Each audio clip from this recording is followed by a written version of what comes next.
Hi, welcome everybody to a special episode of RM Sotheby's car show. We're recording this in Paris. It's February the 5th, but you're watching this, potentially at least, on March the 8th, which is International Women's Day. And that's really the focus of this episode. I'm joined by Peter Woolman, our chairman here in EMEA, and Peter is going to say a little bit more about what this episode contains. So, what are we doing? What is this episode about? Well, thanks, Peter, and thanks for handing over the reins for, I know you do such a wonderful job on this. I feel I have big boots to fill. But no, the idea here, I was inspired for this originally, well, it's probably been a thought process for a while, but inspired by the Royal Automobile Club celebrating 120 years of the Ladies Automobile Club. And as you know, we had our auction back at the beginning of November at the Peninsula Hotel alongside the Royal Automobile Club. And I just thought we don't really look at segments. We look at this audience as a whole. But I think as a business, it will be interesting to see where the different segments might be and how we should approach them and learn a bit more, specifically in this case, from women. Women buy cars. Women represent 11% of the wealth in the world. That's what statistics tell us. Maybe it's more. They spend money independently. They have their own money, and I'm curious to find out why so few buy classic cars, but not just cars. I think we're part of Sotheby's luxury division. They sell handbags, jewellery, watches, wine, etc., etc. And I just still think that there's only a tiny proportion of people in our audiences at auction that are women, and generally those that are there are sort of almost giving permission to their husband to spend the money as opposed to thinking about what they're buying themselves. So it's just really it's a focus group, if anything. We had an event at the Royal Automobile Club in November. We repeated it in Dubai. Both events were extremely well attended, very good atmosphere. The women chatted among themselves after the event, and I just feel that we've sparked a topic of conversation where there's a lot of curiosity, and we want to see, the ultimate goal is to make women collectors, potential collectors, feel that RM Sotheby's and Sotheby's is a company where they feel comfortable asking questions and learning. Absolutely, it's a really great initiative, and clearly you don't want two men like us chatting about what women may or may not want. No. So we can chat about it. But so you're about to sit down with some individuals, some ladies who are involved in different areas of the collecting hobby. So who have we got? Well, the first guest is, of course, Annette Abacci. Annette Abacci is a senior specialist at RM Sotheby's. She's been a colleague of ours. She's been for many, many years. She's been with the business since 2006, and she really spearheaded the concept of a woman working in the collector's car world, or at least the auction house side of it. There are a number of women, of course, working in the collector's car world, dealers and race drivers and others, but Annette has really been at the forefront of that. She has her own Invicta Low chassis, which she drives in events all around the world. So, Annette's absolutely the right person to head this project up. We also had a lady called Marie. She's a client of Sotheby's. She's an entrepreneur. She comes from the tech business, but she buys mostly bags, jewellery, fashion. But she also was very curious about cars and the questions to ask when I walked around a little bit earlier with her. We had Tifenn, who is the head of the luxury department at Sotheby's here in Paris. Both of those ladies came into this quite at the last minute. So this was, I'm really excited to hear what they have to say. And we have also Brockinton Lee. And to those of you in the car collecting world, that's a name that will be very familiar to you. Robert Lee amassed one of the finest collections of motor cars in the world. They've won at Pebble Beach twice. He sadly passed away in 2016. And Anne Brockinton Lee, most felt would begin selling the collection. Instead, she absolutely embraced it and decided to continue with the legacy of that collection and show it herself. And she's been very much, Anne's been central to this community for many, many, many years. So delighted to have her here. That's a real privilege. So really excited to hear what they all have to say about this. Well, it sounds like a brilliant panel. Now, I'm going to leave this. I'm going to leave the frame now, which is going to be a relief to everyone, I'm sure. You're going to take over the rest of this podcast, and you're going to sit down and have a discussion with these ladies. So I think it's something to look forward to. So stand by. Peter will return in a moment, and I hope that you find it a fascinating discussion. And I think probably we're going to be doing a little more on this theme during the course of the year, so keep an eye out.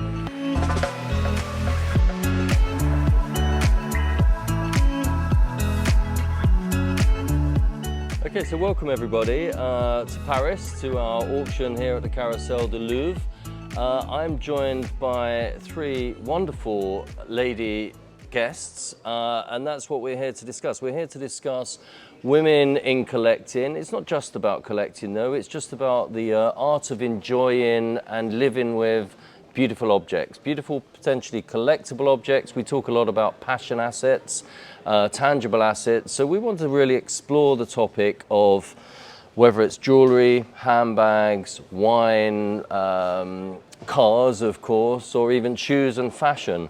And the reason we want to do that is we just feel that there aren't enough women buying into this world, investing their own money. We know that statistics tell us that around 11% of the world's wealthiest people are women. And how are they spending their money? What are they doing in their lifestyle to enjoy that money? What are the obstacles to enjoy that? I don't want to talk about money, I just want to talk about the objects and the lifestyle that goes with them, the community that goes with them, the fun to be had.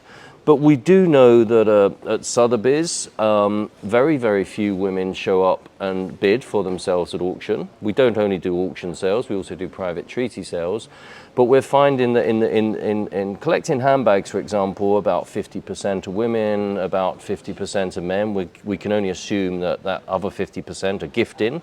But when it comes to cars, you'll see from the auction this afternoon that you'll see from all of our auctions, in fact, that there'll be a handful of women in the room, accompanying perhaps their partners, giving them the nudge to say yes, they can spend the money. But more importantly, very few are bidding for themselves. So as I said, I've got three very, very esteemed guests here, and I'd like you all to introduce yourselves. So we'll start with the wonderful Anne Brockinton Lee. So please tell us a bit about your background. Well, I'm originally from Charleston, South Carolina, and moved to New York, where I met my future husband, Bob Lee. And Bob, I don't think he ever thought about, he never said, oh, I'm going to be a car collector. He just started buying cars in the 50s, and one day he had a lot of cars. He actually bought his first car directly from Enzo Ferrari, who he had met in 1955. So that was exciting. And I guess I just became interested in the cars with him. And over the years, we would go to many auctions and buy cars. And when he passed away in 2016, everyone thought I would sell all the cars, and all the auction houses were very waiting for that. And I realized that it was a part of my life too. Yeah. And I love the hobby, and I started buying, sort of honing what he had started, honing the collection as my own. And I just love it. And one of the best parts of the hobby are all the people that you meet and the friends you make. Yeah, we'd like to explore two things from that in a moment, both about the migration when Bob sadly passed away, and how you dealt with that in terms of reintroducing yourself to the car family, if you wish, and also the sort of events. Hi. Hi. Hello. We have a fantastic arrival on the sofa with us. Next, I'd like to introduce Marie. Could you tell us a little bit about your just introduce yourself, if that's With okay. pleasure. Hello, I'm Marie Sermadiras, and I'm a 45 years old entrepreneur, client of Sotheby's. I've been an entrepreneur in the technology space and afterwards in the luxury space. So I'm kind of a passionate about luxury, for fashion, for jewels, for cars, for kind of everything that has aesthetics in itself. On the side of this, I'm a real lover of adventures, so I always try to find some new adventures around cars, but also around motorbikes, and try to go away from the city to just enjoy those cars. As a car for the moment, my only car is a Fiat from the 70s, so old Cinquecento. Yellowish. That's a good start. That's about me. Thank you, Marie. Well, I'm sure to many of the viewers of this podcast, Annette Abacci needs no introduction. You've been on many with us. We've worked together since 2006 in various guises. So, Annette. Well, thank you very much, Peter, for this podcast. As Peter said before, I am since 2006 with RM Sotheby's. I'm a trained engineer. I was and am a car enthusiast. I work as a senior car specialist with RM Sotheby's. Momentarily, I work from the Floridian office, moving back to Germany beginning of April. And my passion is really pre-war cars and a long-distance rallying, and I'm thrilled to be here with all of you ladies, and thank you very much for joining us. Exception is Peter, of course, not a lady. And I'll be as quiet as possible.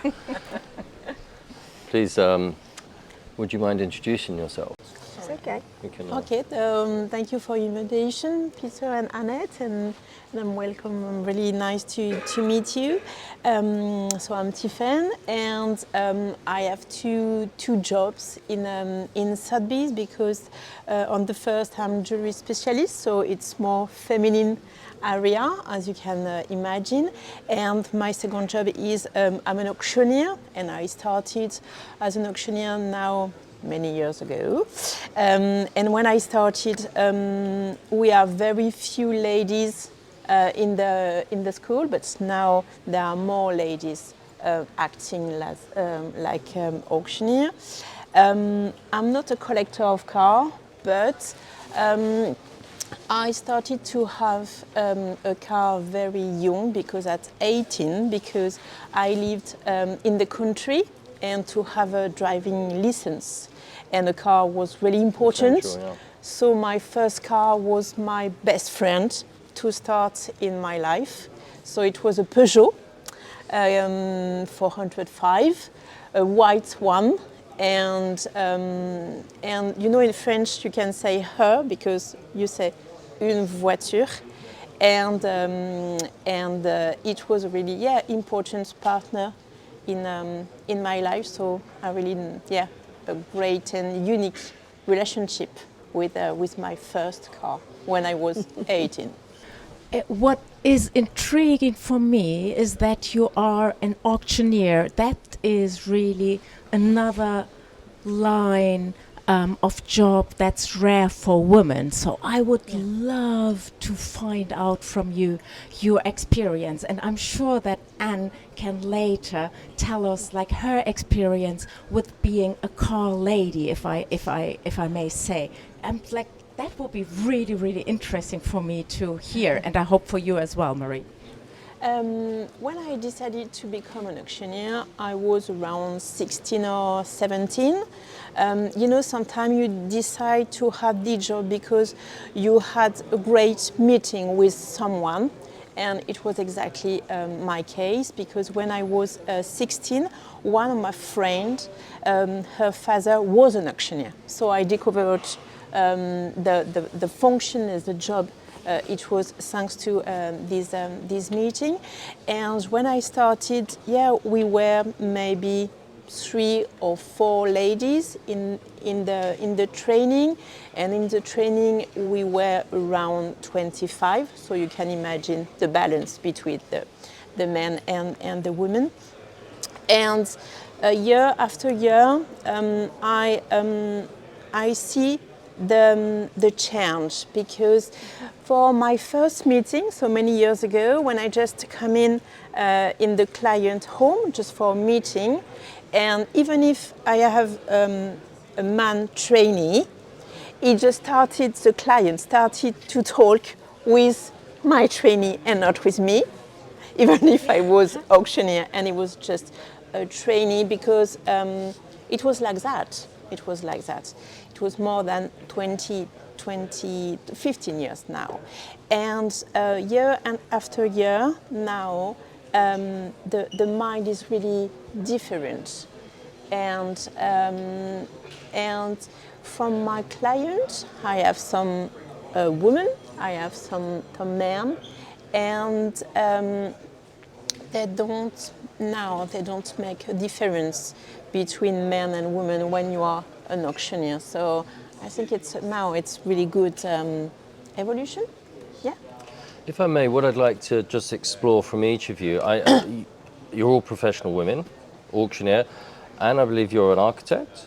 No, commercial artist. Commercial artist, Annette, engineer, and you worked in the tech sector as well. So you all have other careers, but from a personal life point of view, what is it that motivates you to buy for yourself? Is it aesthetics? Is it craftsmanship? Is it investment? Is it lifestyle? Nostalgia when you're buying older things? You know, there are a number of reasons that people make a purchase. I'm just curious to see what the motivators are, and then I want to explore later what the obstacles may be, particularly when it comes to something like a classic motor car. But let's start with you, Marie. What are the sort of driving forces in you? Is it just an emotional with the heart purchase, or is there much more that goes into it? It's a mix. The first thing is I think I buy for myself to use, not to collect, but to really use frequently something. And it's the case for fashion, it's the case for jewelry, it's the case for cars. The mix between heart and rational is really a balance. I need to have the heart and the gut feel for the product and love the aesthetics and love all this, but at the same time I need to have some security in a way of thinking I'm not buying something crazy. I don't want to spend my money in a crazy way. I just want to make sure that this is a fair price for the product. Sure. It might be an investment. I might never sell it, and I think I will never sell it, but at least I know I'm not doing something stupid. Yeah, sure. Anne, can I come to you? I think you've got a microphone there, sir. Okay. Well, I'm addicted to buying these cars. And I don't know, I think when... You're in the right place. Yes, yes. That's why I don't go to auctions anymore, because after Bob died, I went to a couple of auctions and I came home with 25 cars. And my car team, they were all excited, and the cars just kept coming off the transporter, and they were like, oh, this is like the good old days. But anyway, I just love the hobby. I guess what I really look for in motor cars are one-offs or a special provenance. Or salon cars, and so anyway, that's sort of my motivation, and I do collect them. I think they are a good investment. I don't usually sell cars. But do you mind, Anne, if I ask you, beyond motor cars, let's just pry a little bit, what about things like bags, which have been incredibly valuable, you know, the increase in value on certain things like the Kelly bags and jewelry or other things. Jewelry, okay. Jewelry. So, and what is that from the heart when you buy jewelry? It is. I just love jewelry. I don't blame you.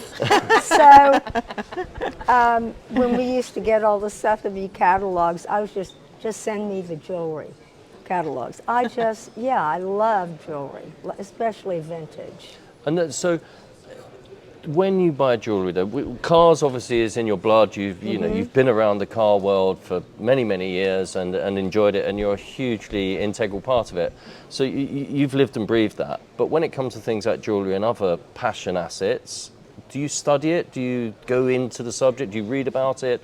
and investigate or take advice from Sotheby's? Well, I know what my favorite jewelers are, and I just sort of gravitate to that. Yeah. Because I think that's often a little bit of the difference with men and women. Men tend to be quite bookish and go to their libraries and lock themselves away with a cigar and a whiskey and read about it and read about it and read about it. Whereas I'm making an assumption here, but from previous conversations, women tend to be more buyers with the heart, I think, and the eyes, but then they will also take advice and, as you were saying, Marie, not make an irrational purchase or a silly one. How about you, Annette? What? Well, I can tell from my experience, like it was 2000, I think it was 2000, 2001, I went to the first concours d'elegance at Villa d'Este, and I wasn't even in the car world. I had like a proper business, as I call it now, and I saw a car, I had no idea what it was, sleek, like very old, I think sleek, underslung chassis. I have never seen that car, so I speak to the gentleman, and the gentleman looks at me like, what does she want? I'm like, well, tell me about the car, what is it? So years later, it turns out that he thought I was hitting on him. That was my first experience. Second experience is like I sell my company, I get into the car world, I still have this car on the back of my head. No idea what it's worth, like literally no idea. So this is what I do. I learn about the car. I'm like, okay, this is my plan of action. I am going to own this model.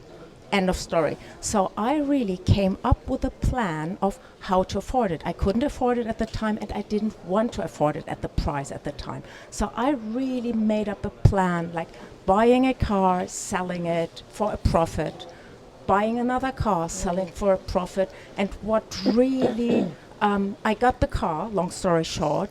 However, I really did I really decided to go for it, knowing better at the time that this is not going to be a good investment. I sold a 300 SL Roadster for it, knowing it's a bank. It was always a bank, it still is a bank, and it will continue being a bank, as you can confirm to that. The car I bought is an Invicta low chassis S-Type.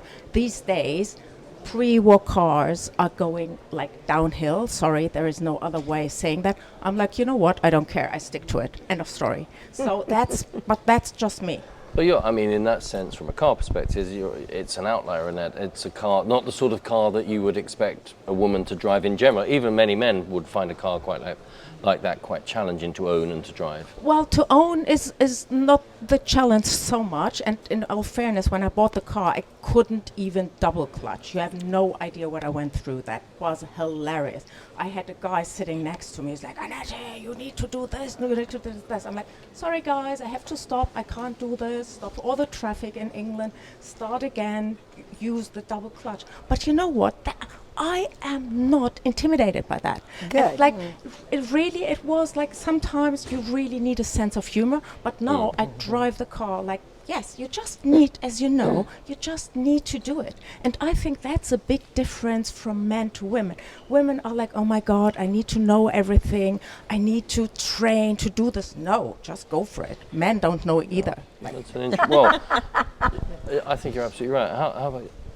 When it comes to your personal sort of collecting passions or buying passions, what are the...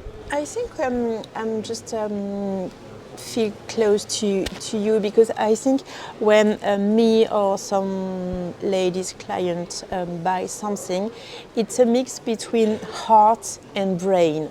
I think maybe the filter one is a heart, and when is okay with the heart filter, the brain filter starts. Because I saw many times, for example, during the jury auction, during the public exhibitions, the lady just see a ring, a sapphire ring, for instance, and she loves it, so she wants to try it, to say if it's really nice on her hand. And after that, she started to ask a lot of questions. Where does it come from? If there is some treatment, the weight of the sapphire, because after the heart there is a brain. So maybe I would say when you are a lady, you start with your heart, but just behind the heart, there is the brain. I would say. For sure. And look, as I mentioned at the beginning, you're all professional, successful women. And I'm curious as to, we were talking earlier, Marie, why there's this feeling that you perhaps can't ask the questions you would like to ask, particularly when it comes to something like cars. And we've experienced that and heard that from the audience when we've done the live discussions, Annette. You know, you've joined me on one in London. And the feedback has been that women at the moment, and I believe this will change as hopefully we get better at it, women are more comfortable asking questions of other women, or at least in that peer group, as opposed to sort of going up to a man and perhaps worried about his ego taking over or feeling like he's not taking you seriously. But I think, Anne, you must have seen a little bit of this, because obviously now you've been showing cars since Bob sadly passed away in 2016. You know, that's almost 9 years ago. You've been continuing to use your cars. Have you seen a change in attitude of the people within this community? When Bob died, I was very lucky because we were together as a couple, and probably I was a bit overshadowed by him. And when he passed, I couldn't believe how wonderful all my friends were, and I was embraced by all the men in the hobby. And I just took it on and started, honing the collection to be my own. But it's interesting because my car team that take care of all the cars, they're all guys. And when we go to car shows and they're standing around, people will come up and ask them a question about the car. Of course. And my guy says, it's her car. And so, well, I've experienced that from the other side. Then I take over. And can I just say something? Anne does know her cars. Like, watch the YouTube channel, unbelievable. So kudos to you. We've done the Mille, we've done 3 or 4 rallies together, which we just about survived for many reasons. That is true. But we have, and we've had a great time. But the marshals, other people, they would typically speak with me. I mean, we've done rallies in my cars and in Annette's cars, but when I've been in Annette's car, the Mille, for example, typically they would talk to me, and I would say it's Annette's car. If you want to, she can with one exception in Rome when we had to discuss it very heatedly. It's true. Men will, but I don't think that's deliberate. I think it's just a natural assumption, particularly in the look in this room. It's 99% male. And that is true. I don't think anybody does that intentionally, but this is another experience I have. Here we are in Paris at the auction, and the most questions I get here as the single woman specialist is like, hey, can you get me a catalog? Where's the toilet? Where are the drinks? That is, and you know what? It is, yes, it is funny now because I laugh about that, because I can't change the world. Just go with the flow. The people who know me, they know that I know about cars. At the beginning, I was very, very tensed up because I'm like, I cannot survive this. Seriously, I want to show that I have knowledge as well. Get over it. My boss told me once, you know what, Annette, wear a cute dress, point your fingernails red, smile, and just go for the color of the car and the shape. And sadly, it works. It changed, however. Yes. So, Marie, I mean, what are your experiences of this? I mean, if you're buying, mostly fashion, I gather, is your. I mean, that's. Well, I would suggest a slightly more female-skewed world, the fashion world. Honestly, even if you go with your husband in a luxury shop, whatever it is, the sellers, they will talk to him first because they will imagine he will pay for you because you can't pay for it. But I won't, whatever happens, I think it's the case everywhere in our lives. Being an entrepreneur, how many times I've been in a meeting room and someone asking me, when is your boss arriving? Right. You're just like, but I'm the one. I think the story that looks closer to what you just told us, ladies, is the first time I bought my motorbike. I went to buy a big 1200 cubics motorbike, and I came in as a quite small young lady, no one talked to me. Everybody talked to my husband, who is not even driving motorbikes.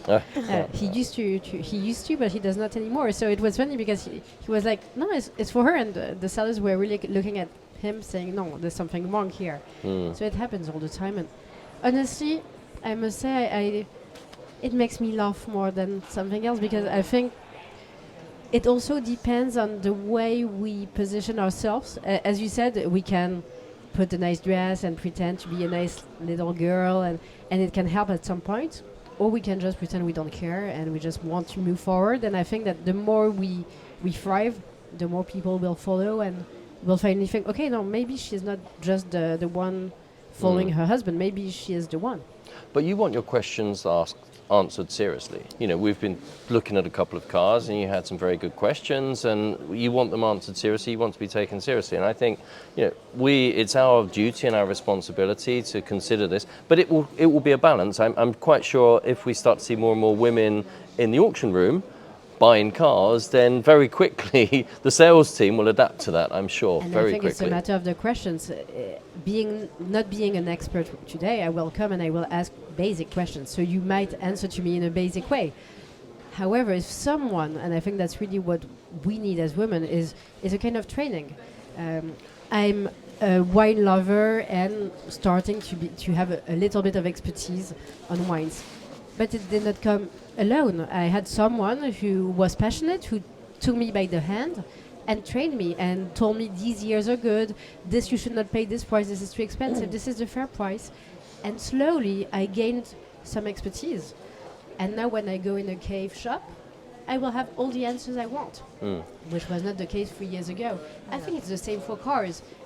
I would need someone to come with me and explain me how it works, the differences, what makes all the nuance between the different models and cars. And then little by little, I gain some experience, and then I become an expert. You can't become an expert from one day to another.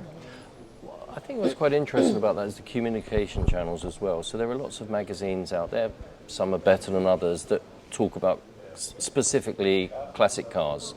So would any of you go to the airport shop and pick up a magazine on cars and read it on the plane and learn about the subject in that way, which is typically what a man would do? And if not, then I think the media needs to also think about how to address this, because it's clearly not addressing women's desires, which is they're talking about certain subjects, but not subjects that perhaps women are more curious about, whether it is collecting. You rarely read about collecting wine or these things in a technical, academic way in women's magazines, which I occasionally look at. Would you agree on that? Or?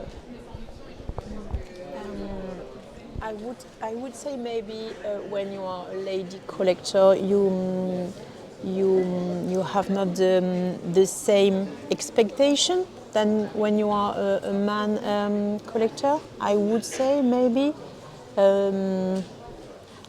I use a lot of maybe because I'm not sure, but maybe you appreciate if you make an experience and if you ask the point of view for the same car and you ask the same question to a lady and to a man, maybe the most important things for the man and the lady, they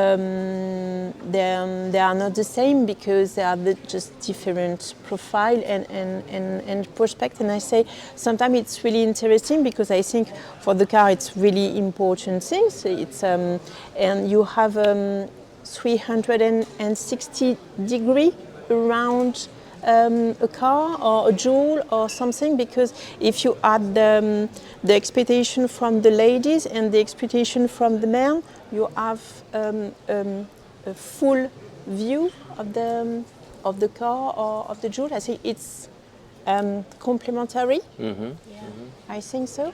I think though, I mean, I often start this conversation with, I believe collecting is, as I said, collecting is a very general term because, you know, you use your cars, you wear your bags and your jewellery, so you're participating with objects of beauty that you enjoy, and hopefully they have an intrinsic value which will last. But I think we get our information in different ways, and men will often go a little bit academic into the subject. But if you pick up a woman's magazine, are you going to learn about the characteristics of emeralds and what to be looking for when you buy them, and or which of the jewellery collectors or brands which are performing the best, taking it away from cars a little bit. And I just wonder if there is that demand among women to learn more. So if you pick up a copy of Vogue, are there any pages which are dedicated to the art of collecting and what to be looking for when you are collecting? Or do you have to go out searching for it? I would say search for it. Personally, I've never found this, and as a woman, I would need this. Once more, the rationality, the brain part of myself would need this before really starting to get a collection in a field, in a specific field. I can't comment. Sorry, guys. No, I think it's an interesting question, because it feels to me like the media and the channels that women typically enjoy, and some there's crossover, something like a wallpaper magazine which addresses architecture and design and other things. But I just don't feel that there's sufficient information to encourage that. I mean, if you pick up a man's magazine, or whether it's online, there are always articles about cigars and wine and other collecting topics which go a little bit into the technical side of it and address a lot of the things you've mentioned, Marie. And I wonder why there isn't more demand among women for the media to give you that information more naturally.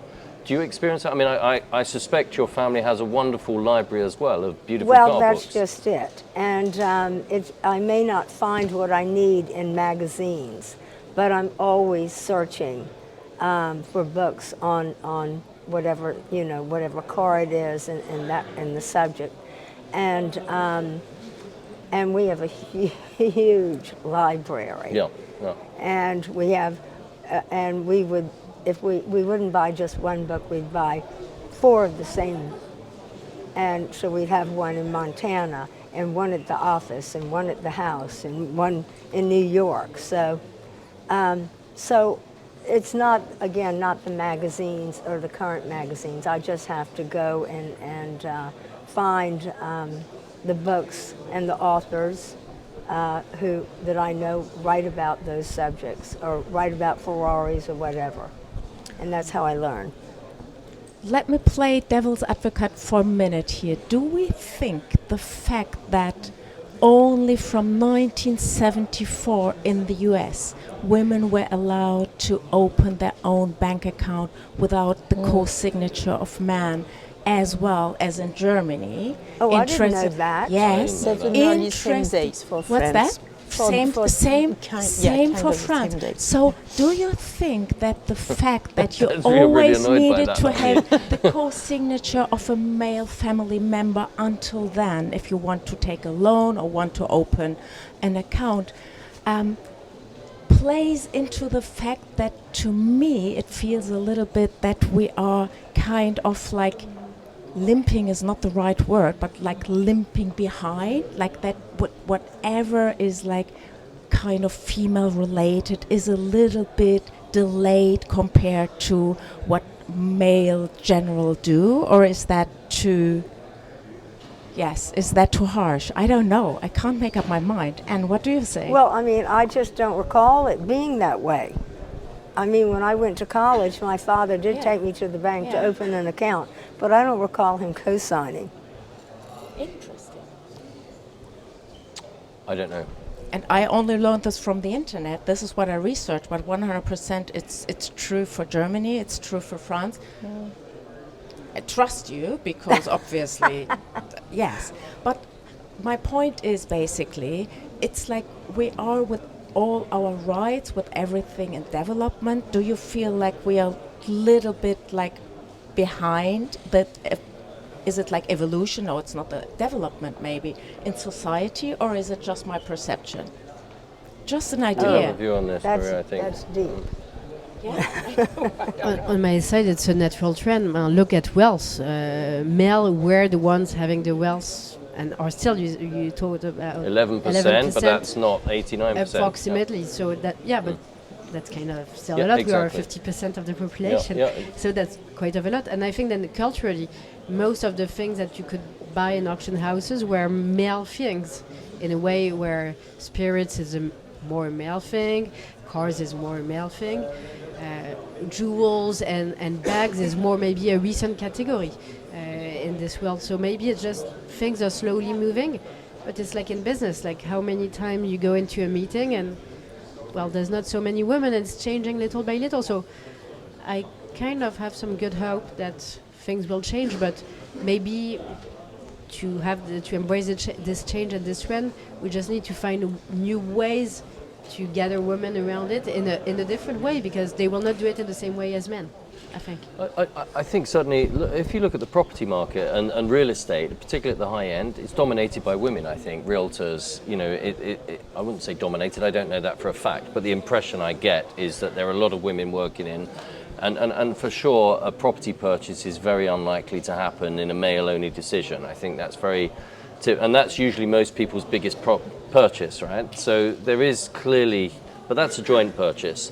But I think when it comes to architecture and interior design and everything that relates to property and the home, there's certainly the balances of decision making must be much more equal, it feels to me. And there are things that male or women gravitate towards.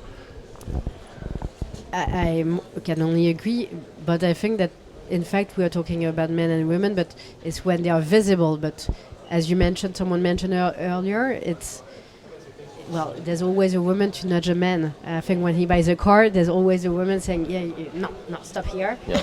And I think that they are not visible, but in a way maybe it's 95% men auctioning in car sales, auctions. But in fact, it's maybe not 95% of men deciding. It's maybe less. I would hope it's less. I think that's a very accurate observation. We see it all the time. One of the challenges we have, and I've seen this happen, the auctioneer will say lady bidder, and he will identify, and that, that's a faux pas, and it's something that shouldn't happen, but it's just because it's so rare that does happen. But sorry, Annette, you were going to... No, Marie, I think you have a very, very fair point, and I think we can all rely to that.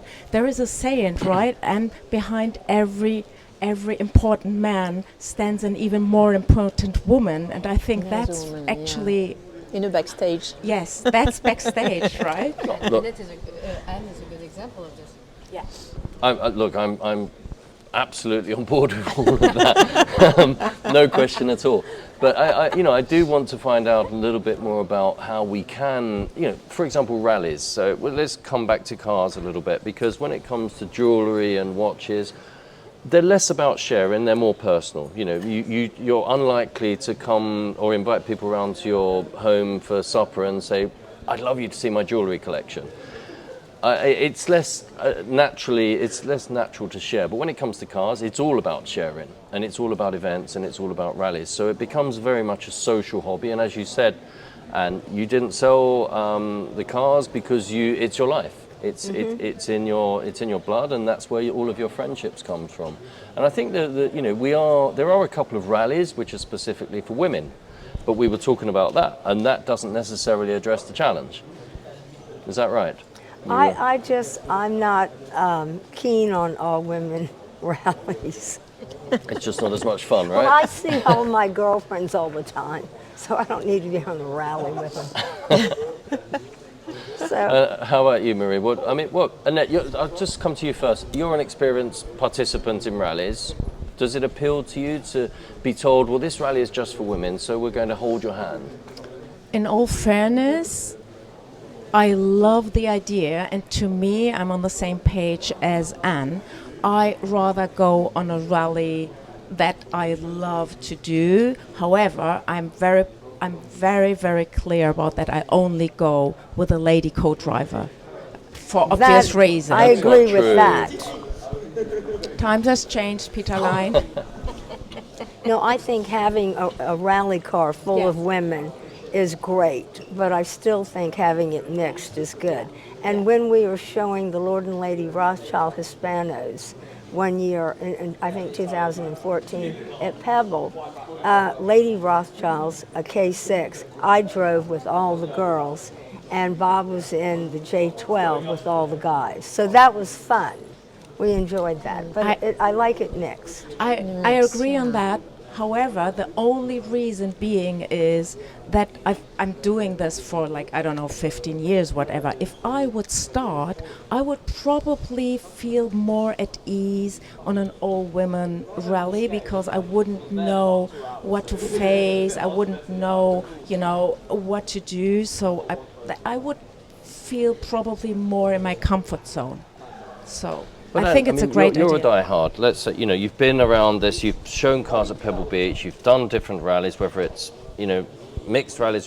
What advice would you give to Marie if she's the next buyer of a car this afternoon? What advice would you give her in terms of getting the information, what events to do, maintenance? You need to know what you're buying. You may, and also you may buy a few cars just sort of feeling your way, and you may make some mistakes, but if you're really going to buy a car, you really need to know what you're buying. You need to study. You need to know. You just can't wing it. But where do you get that information? If Anne Brockinton Lee calls somebody up, given, you're well known in this community at the highest possible level, but if Marie, who isn't known, decides she wants to participate, will she get the same reaction? And how? Call Annette. I think she should talk to one of the specialists and get as much information, and then take that, take the catalog, read about it, and ask some more questions, and not the day before the sale. No, So. I'm sorry, it's too late for this afternoon. Next time. But I agree with you. I think it's a matter of aggregation. I don't think it's just a phone call where you talk to a specialist in 1 hour that will give you the answers. You need to aggregate, you need to go to a few auctions, you need to understand the different levels and just let it infuse in you until the moment where you really have your own answers and know what you want and why do you want it. So it takes a bit of time. I also think maybe, leaving aside the investment value, I think it's also, there are entry-level cars, and we talked about this. You can go and buy something like you've got your Fiat Cinquecento, and you already say you're struggling a little bit with maintaining that, but something like an MGB, beautiful convertible car from the 60s, it has all the features, wire wheels and things like that, and, space for some luggage, just to do weekend drives. And I think you accumulate information that way and you feel comfortable, and then you can trade up and get more involved in it if you enjoy it. And that's 20,000 euros, not 300,000 or 5 million. That's something, and for us, that's not necessarily the type of car we typically sell, but it's the sort of advice I think we should be giving. So I agree with you, and I think that's the rationale is starting somewhere, and you need to slowly move the ladder, but you can't start directly by buying it. I will not come up and just say, okay, I will buy a $300,000 car for the first time. This is not rational. But then again, I think it's the same with you don't start buying an MS bag, right? Or order one. You just get into it. You just start small with almost everything, and then you just educate yourself and you learn about that. And with Sotheby's, with jewelry, we were talking about gemstones, for example, and that again is a very male-dominated sector. Gemology, from a professional perspective. Why do you think that is? Is it just not the sort of university studies that women choose to do, or? I think maybe it's because when we are just talking about stones and not jewels, there is some scientific matters. So you have to know the crystal and where they come from and everything. And it's more about scientific topics. That's why when the dealers for the stone are mostly men, but when I met some dealers and when there are some antique jewels collector, there are more women. So I think there are two ways to buy the jewels. First, it's because you love the stones and the stones are set on the jewels. Or the second way, it's you love the jewels and you learn about the stones because some stones are set on the jewels. So I think when it's just about the stones, it's more men, but when it's about the jewels, it's more women. But sometimes we can say there is a kind of evolution, because actually, I mean, maybe last year and this year, we are more men profile from the jewels collector, because it comes from more fashionable than previously for the men to wear some clip. Maybe you saw that during the Festival de Cannes and everything. So now when I just have a look about the profile for the buyer for the brooches, there are ladies, but now there are also men, because it's a kind of piece where I can have different profile, men and women. So we are really keen about the evolution. That's why for the brooch, Sotheby's in different areas. Example, for the New York office, they started to use some men model to wear the clips. Right. So it's interesting, yeah. Well, I could talk about this all day, to be continued, because I think we'd love to do an event in Paris, and of course we'd love you all to join us. I know you have to do a tour very shortly, Annette, for women only. You're gonna show them around all of the cars and demonstrate your expert knowledge in the subject, of course. So I'm just going to ask everyone just for a final wrap-up comment, if that's okay. Where do you think we're going with this? Are we in the right direction? Yeah. Yeah, just say yes, it's fine. Yes. Yes. Good. Yes. Do you have a final comment, though? Anything you'd like to add?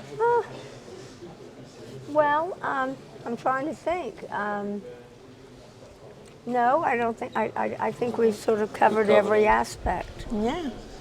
Thank you very much, all of you, for joining us. It has been a pleasure and a joy, and I think we are walking in the right direction, moving, driving, whatever it is, but it is definitely the right direction.